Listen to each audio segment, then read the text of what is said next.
Hello, aviators. Welcome back to our second YouTube Live.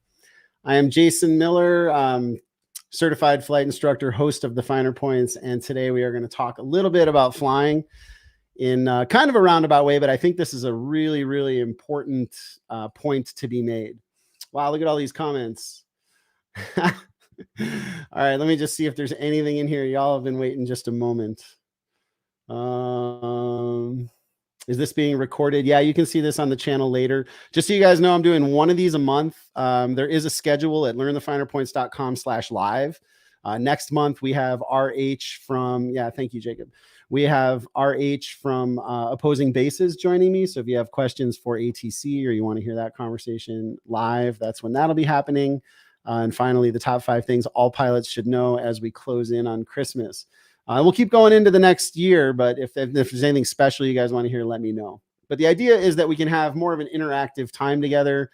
You guys can appear here, answer questions. Looks like you want to ask me all about Dan Grider. We'll hold that thought. But last time was our first live stream, and we talked about bracketing safety. You can see that on the channel if you haven't seen it already. And I'm not sure exactly what you have to do. I think there's like a live playlist or something, like a button you have to hit. You see all the live stuff we've done. But the idea behind bracketing safety, as you would see in that video, is to standardize procedures so that you can catch a possibility of hundreds of mistakes with just by remembering sort of one procedure. And this week I wanted to take a moment to sort of describe something that I've noticed as a CFI and something that I feel is my obligation to help pilots avoid as an instructor. And if you are an instructor, I think this little talk here will have special meaning for you. You know, it'll be very significant in your training of other people. And the basic idea is, all right, so you guys know we're talking about the Titanic. And yes, I'm talking about the, I think it was the RMS Titanic, the steamship that famously said it was unsinkable and then ended up hitting an iceberg on the maiden voyage in 1912 and sinking. And if you guys didn't know it, the transcripts, the entire, like what happened was after the ship went down, right? They went out there, they rescued as many people as they could. They put them in a boat. They brought the crew members that they found back to New York, and the Senate had a hearing, right? So there is, if you Google US Senate transcripts for the RMS Titanic, you can read like literally what the crew members were saying, what they were thinking, sort of one by one as they're put on the stand and asked a series of questions. And me being the sort of accident recap nerd that I am, did a deep dive on it one night. And it's fascinating because it really gets you into the mindset of these sailors. How is it that this thing could have happened? And how did it unfold? And what did they see? If you hear my dog in the background, I apologize. That's Django Blue. We'll try to talk over him. But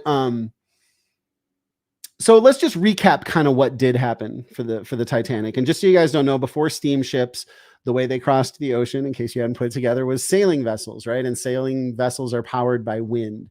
And one of the limitations of these vessels are if there's not a lot of wind, they can't go fast. That's just the way it is. And then if you are going to go fast, you need a lot of wind. All right. And that makes for an uncomfortable ride. The seas are heavy. They're breaking over, you know, docks and icebergs and that kinds of thing.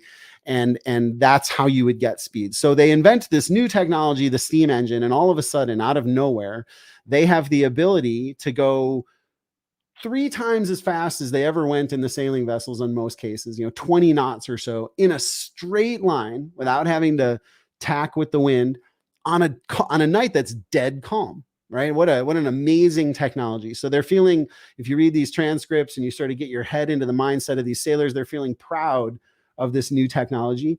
They were going full bore and for the most part sitting there on the bridge drinking their tea as they went about their business, doing their normal thing, something they've done many, many times before on different vessels, sailing vessels and whatnot.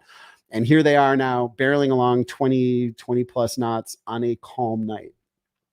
Now, what they didn't realize, what they hadn't put together, and I think this is a major point for us to unpack, what they hadn't put together was on a calm night, you can't see the icebergs as well because the wind and the waves are not breaking at the base of the icebergs, right? All those heavy seas that you would get on a really windy night in a sailing vessel, all of a sudden, all those visual cues that they may or may not have thought about, maybe they did, maybe they didn't, but all of a sudden they couldn't see as well as they had on, previously in their prior experience because of this new technology. And there they were barreling along as fast as they could. And sure enough, they couldn't turn in time. We all know they hit the iceberg and the unsinkable ship sank. What a shock. How did that happen? And what does this have to do with flying? All right. And that's where we're going to segue here, is because I think the major takeaway for us as navigators, as aviators, as, generally nautical people, is that new technology is important. No one would argue that we shouldn't have a steamship, and nobody would argue that we should have stayed in the sailing vessels. And nobody would argue that it isn't superior to have the ability to go 20 knots on a calm night when appropriate and whatnot. But what we want to notice is these progressive thinkers, these people that were changing the path of the past, failed to realize, and literally failed to see that things were going to be different in ways they couldn't comprehend, such as not being able to see the icebergs clearly on this calm night, while at the same time having the ability to go steaming through them at 20 knots. And that cost them the ship. It cost thousands of people their lives, right? That was the big accident. And that's really what happened. So in aviation, and let's just tie this back, I feel what's important for all of us, and particularly flight instructors, as the world of aviation innovates, and as we do similar things, invent technologies that allow us to do things we were never able to do before, it's really important for us to find those proverbial icebergs, figure out where they are, and figure out what we could potentially be losing as we gain this new technology. And before this talk is over, I will give you 3 very specific icebergs that I see in today's world. Now, the good news is, just like we talked about in the last live stream, the bracketing safety, for the most part, because aviation's been around for over 100 years, a lot of these icebergs that are still with us have been identified and have been worked out through various standard operating procedures. A final walk around in a pre-flight, for example. There's a lot of icebergs on the pre-flight, but now we can do a final walk around and we can catch all of those things. But as we invent new technologies, GPS hits, now we have iPads in the cockpit. Now we're out there listening to music. Now we're out there, pre-flight planning in our car before we go pre-flight the airplane. We're bravely moving forward. And I think it would be wise for us to take a moment and go a little deeper on what are some of the hazards associated with this amazing and progressive technology, which I'm not arguing we should get rid of or not do in any of that things. Boy, your comments, you guys, are awesome. No, the background is blurred. You can see my couch if you want, but it's not that exciting. So let's just take a moment and hold a thought, and then I'm going to tell you a student story, and then we're going to get into the 3 icebergs that I want to talk about tonight. And I just want to kind of contemplate this idea that we should really work, no matter who we are, as people in the world. And this is not meant to say anything about who you are or how you think, who you should be, whatever. But in the world of flying, it's wise for us to have a conservative mindset. And I've said this before, but to just sort of give you a picture of what I mean by conservative mindset, we use that example of, there's a green pasture with a fence in it, right? And progressive thinking might say, hey, if we take the fence out, we're going to have a whole pasture. We'll be able to do more with that. We'll be able to do X, Y, and Z. We'll be able to achieve the following things. We can plant more crops, whatever it is you're planning on doing. And that's all good. That's all great. That's how we innovate. That's how we move forward. The conservative thinker would come in and say, hey, wait a minute. Before you take the fence out of this field, we need to fully understand what the fence is doing there. Like, who put it there? Why is it there? Does it have fundamental importance in this field? If we take it out, are we asking for trouble in ways that we can't see? And that's the mindset that I think we should approach new technology in aviation with, right? That's how we should be thinking about it. And I'll give you a really, really clear example of a true story in my own training where this is what I mean, right? So I have this student, and he owns a Piper Cherokee or Archer, something like that, right? And he's got a Garmin 430 in the top that he uses for common nav and for his GPS unit. And just under that, he's got one of these really old fashioned, those old analog radios that literally you turn the number and it's like a wheel that dials, or like, from the 60s or something, like old TV sets. I really love those radios. They're super simple. One comm, one nav, a volume and a squelch on either side. And that's about it, right? And that's his number 2 radio. And he's on an IFR check ride. I prepared him for his instrument flight. I think he flew an approach into Watsonville, California, which is Whiskey Victor India, for anybody that wants to look it up. And the missed approach at Watsonville had him go out to the Salinas VOR to hold. All right. So he's out there holding at the Salinas VOR. And he's doing great at this point. The examiner told me later, everything looked good. He missed the approach. He flew it into Watsonville. Everything looked good. He missed the approach. He's out there holding at this VOR. Everything's looking good. And he's holding on his number 2 radio because that was his procedure. Fly the approach on his GS number 1 and come over to this VOR and hold on the number 2. So he's sitting there just holding at the VOR, which if you don't know what a hold looks like, it's real easy. You track inbound, you get to the VOR, you go outbound for a minute or so, turn around, you come back in. You're just, flying one needle, keeps coming in and going out and coming in and going out. It's really simple procedure. And the examiner tells him, hey, look, okay, next pass, when you pass the VOR the next time, I want you to fly the feeder route out to the ILS approach for Salinas, and we'll do the ILS next. All right, real simple request. Now, if you look at the approach plate, my student would have just had to turn 4 degrees left and fly outbound on that same VOR for about 25 miles before anything else happened. Okay, so the really simple thing to do there, the old-fashioned thing to do, the thing we would have done in the past if we didn't have a GPS, is simply get back to the VOR. It's a left turn 4 degrees. There is no time. Twist 4 degrees. There is no throttle. There is no talk. You go out 25 miles and you have all that time to get ready for the approach. Real simple. But my student didn't do that. He heard that the examiner wanted him to fly the ILS approach, and he heard ILS, and he hits the procedure key on his GPS, which of course you can fly an ILS or at least overlay it on the GPS. Nothing wrong with that, except what I wanted him to notice and what I want you to consider is when you hit that procedure key, all of a sudden you're presented with options. What airport are you talking about that you want the procedure for? Which specific procedure do you want to select? Once you select that procedure, do you want radar vectors to that approach, or do you want an initial approach fix? Okay, you want an initial approach fix. Which initial approach fix do you want? Is it the distance of 23 miles? Is it the Salinas VOR? So each one of those opportunities to make a choice is an opportunity to make a mistake that didn't exist on the more basic technology.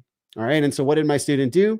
He selected the correct airport. He selected the correct approach. He selected the wrong initial approach fix.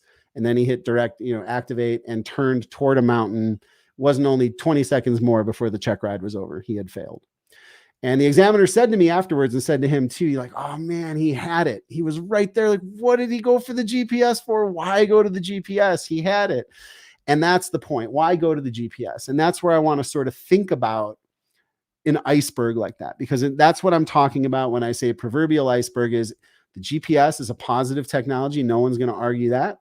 It's great to have a GPS on board, but it is not accurate to think that that tool isn't bringing possible complications into the situation that did not exist before. All right. And you have to know what those complications are. Awesome. Thanks, Kurt. I'm so happy to hear that. So before I go any farther to get into the specific icebergs I want to talk about tonight, if you guys have any questions about anything we've said so far, essentially we're talking about vetting new technology to see if there are potential proverbial icebergs in there that we should watch out for while we accept the gains of that technology. And of course, my answer to this as we go through the 3 specific things is going to be, you have to standardize like we do, all the standard procedures we teach in our ground school app, the pre-flight briefings and the takeoff call outs and the flow checks and checklists and all that stuff is standardized stuff from the past, like we talked about in bracketing safety. But what about some of these newer things? And let's just dive right into them. One of the biggest ones I see is the iPad itself, right? Just having this device. I wish you guys were here in a room, because what I would say to you is, what are some icebergs you can think of right away with the iPad? There's two big ones I can think of immediately. And then again, no one's arguing you shouldn't have ForeFlight and you shouldn't be flying with an iPad. But how about a charging cable? How good is the iPad when it's dead? Right? So how many people have seen that iceberg of the charging cable and made a charging cable, there you go, running out of battery, have made that a fundamental part of the equipment. I mean, there has to be a charging system in the airplane. The iPad should be charged when you get to the airplane, but when you fire up the motor, you've got to like plug that thing in and make sure you've got a charge. Thank you, Carson. Distraction from looking out the window is potentially one. But and that is. And so what I would recommend for that is, just like we did with paper charts, whenever you have to reference your chart or your iPad, you hold it up into your field of vision so that your eyes can kind of dart back and forth. You can look for the traffic over there, look for the traffic over there, look at your flight instruments, look at your iPad, look at your flight instruments, right? It's right up here in your field of view. What I see people doing all the time, which I think is a major iceberg, particularly for IFR pilots, is strapping it onto their lap and doing this, right?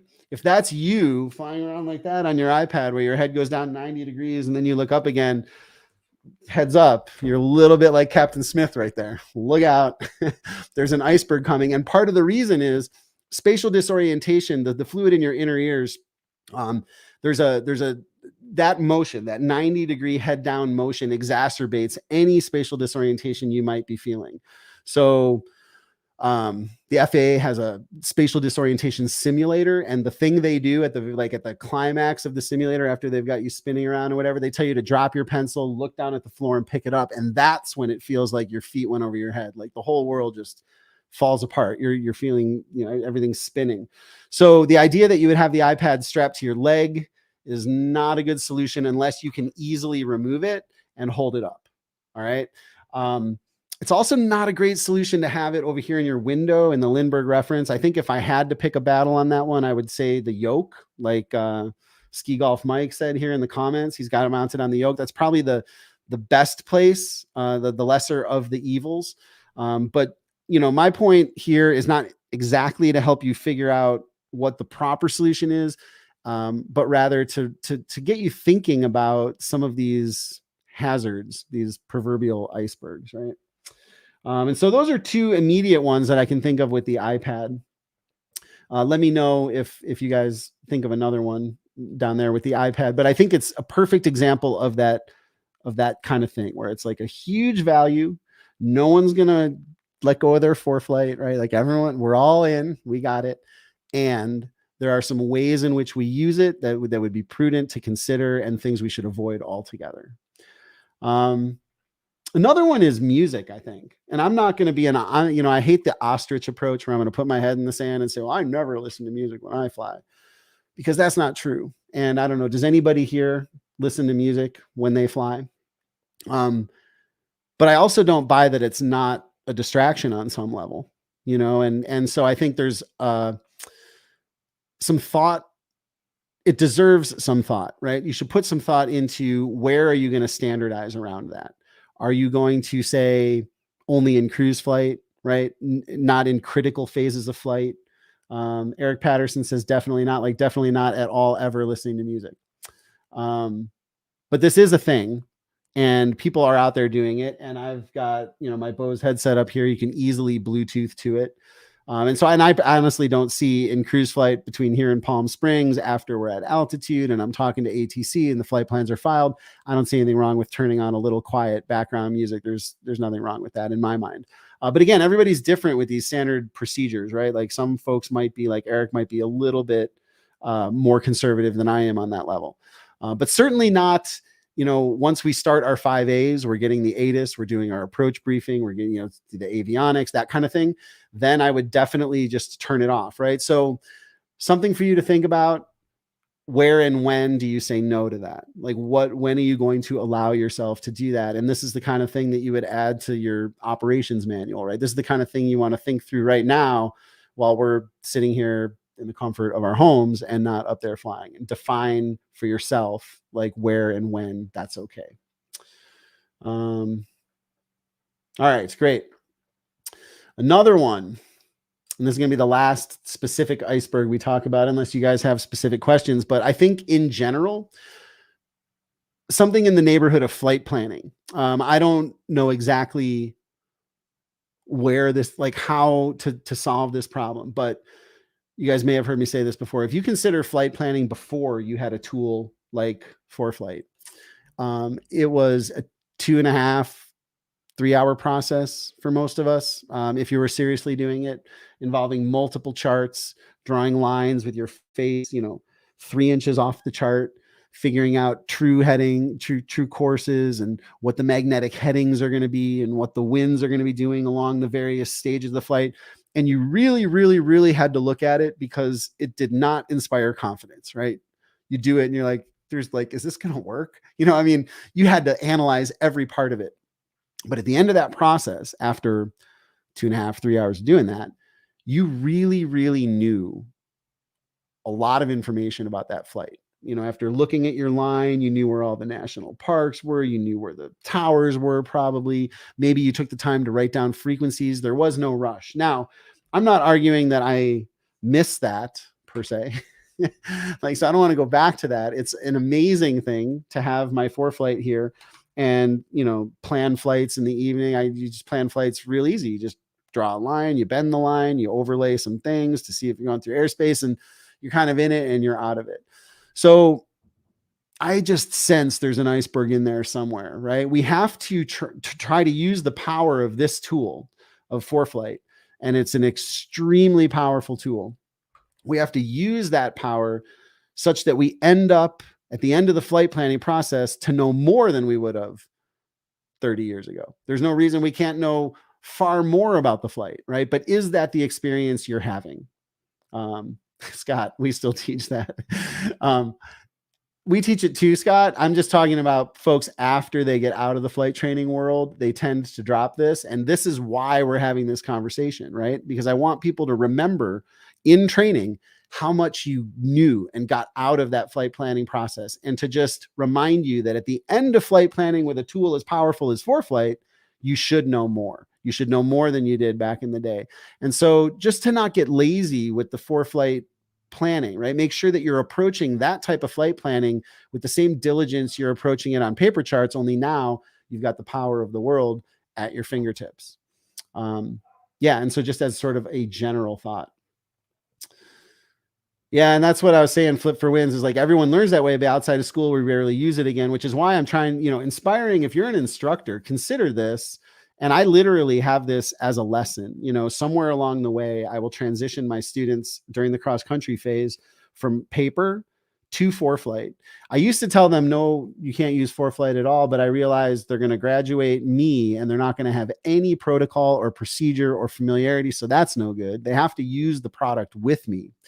But I also want to make sure they have the fundamental building blocks. So it's a real lesson where we say the first time we plan with ForeFlight, we've already done 3 or 4 cross-country flight plans on paper. And we say, okay, let's use ForeFlight now. Let's approach it the same way. Let's do all the steps. Let's draw the line. Let's figure out the magnetic course or the true course, the magnetic heading, all of that sort of stuff. Only ForeFlight gives it to you, but you're marrying yourself to that mindset that you had when you learned.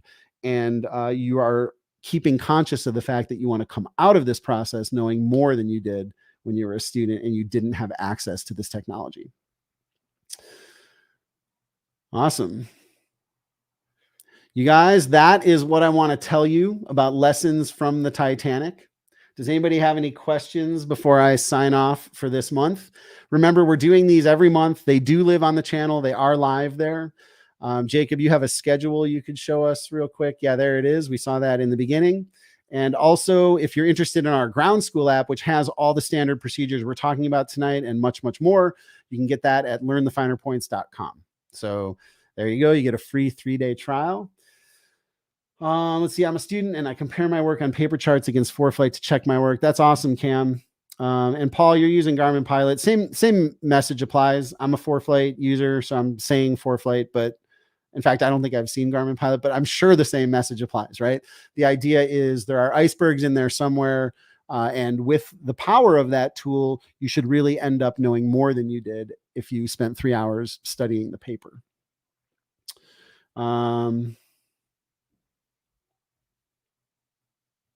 Yeah, exactly. John has a great comment here about understanding how ForeFlight comes up with all of the data. That's an extremely important part too, particularly for anybody that's going in for a check ride.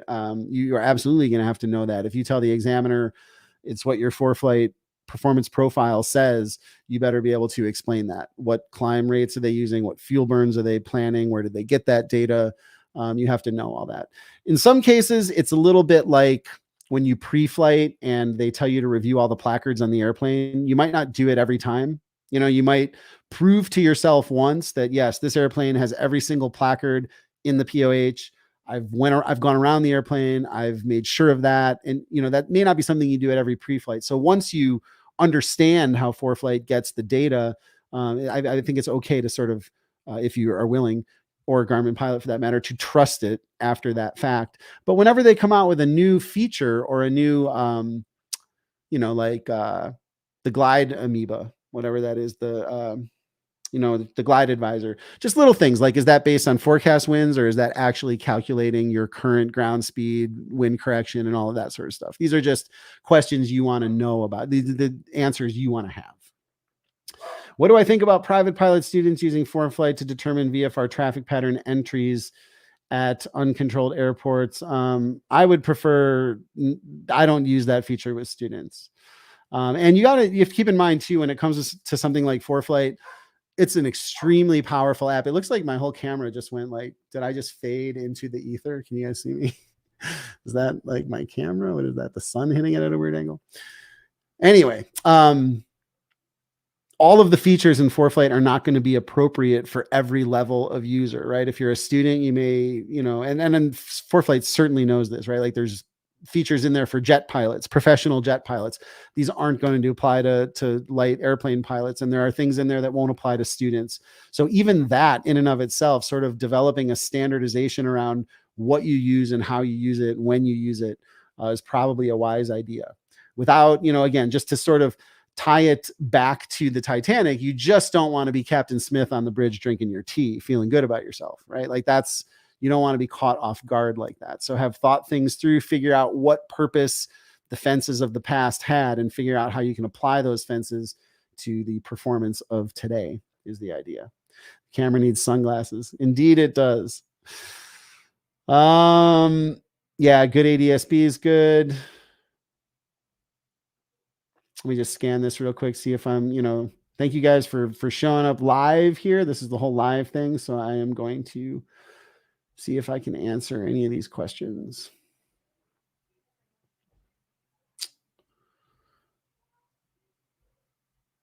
Yeah, Jason would rather hear the engine. He's got the music on very low volume. That's great.